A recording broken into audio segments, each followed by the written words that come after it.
L'été, la chaleur, la mer, la piscine, c'est le cocktail idéal pour se détendre, mais aussi pour attraper une petite otite, n'est-ce pas, docteur Van Haduc? Bonjour. Bonjour Ce à matin, tous. vous allez nous parler de l'otite du baigneur spécifiquement. C'est quoi l'otite du baigneur? Eh bien, écoutez, l'otite du baigneur, c'est une otite externe qui va toucher le conduit auditif externe. On dit baigneur parce que c'est souvent suite à une baignade, piscine, mer.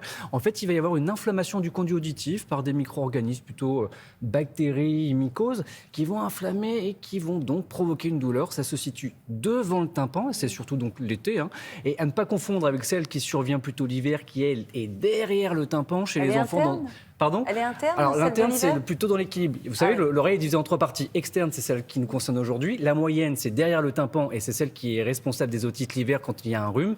Et l'interne, elle est responsable de l'équilibre. Bon, c'est quoi, pour être bien sûr qu'il s'agit d'une otite externe, les symptômes qu'on doit vérifier, docteur? Il faut savoir que ça peut toucher les deux oreilles. Au niveau des symptômes, au début, c'est comme en médecine, on parle de plénitude d'oreille, c'est-à-dire qu'on entend un petit peu moins bien. Et puis ça commence à gratter, et puis la douleur arrive. La douleur peut être tellement insupportable que ça peut empêcher de dormir, augmenter lorsqu'on mâche.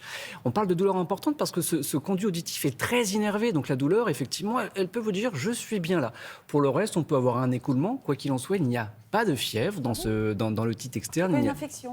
C'est une infection, mais qui est très localisée, qui ne va pas déclencher de fièvre. S'il y a de la fièvre, c'est que ça s'est surinfecté, surcompliqué.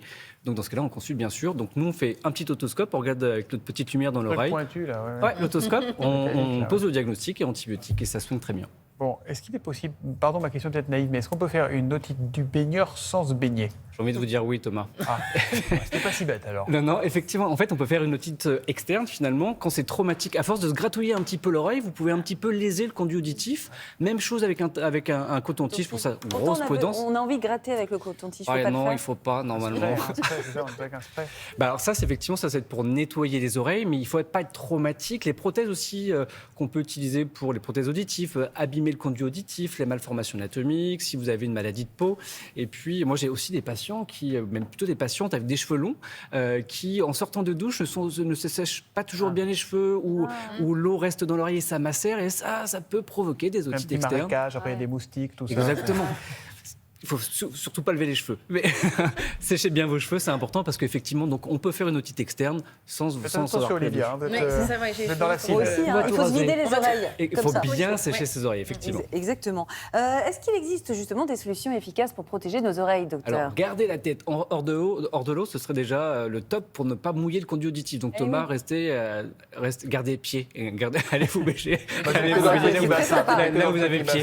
Ensuite, vous pouvez utiliser, oui, il y a des bouchons d'oreilles qui fonctionnent assez bien, ou des bandeaux. Le but va être d'empêcher l'eau de rentrer dans les oreilles de vos enfants, parce que ça, vraiment, ça peut gâcher vos vacances.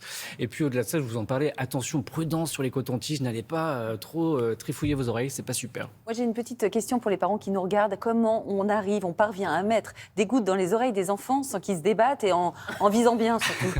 Il faut les plaquer au sol. Non, mais il faut bien sûr déjà les rassurer, puis leur expliquer ce qu'on va faire. La première chose, c'est aussi de bien réchauffer les gouttes que vous allez mettre dans l'oreille, parce qu'en fait, une goutte trop froide peut déclencher des vertiges. C'est un réflexe.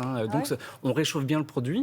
Si vous avez un enfant de plus de 3 ans et pour les adultes, il faut dégager le conduit auditif externe. Donc, on tire l'oreille vers l'arrière et vers le haut, et vous introduisez l'embout, mais pas trop loin non plus, et vous pouvez mettre la goutte vers l'arrière et vers le haut pour les plus de 3 ans. Il faut se dire que les gouttes dans les oreilles, c'est rien à côté des gouttes dans les yeux avec les enfants. Je reviendrai pour les yeux. Pour les moins de 3 ans, on dit qu'il faut plutôt vers l'oreille, vers l'arrière et vers le bas pour pouvoir aligner le conduit auditif et déposer la goutte pour pouvoir soulager l'enfant. Et on précise que c'est le seul moment où on peut tirer les oreilles de nos enfants. Exactement. Merci, docteur Van Haduc.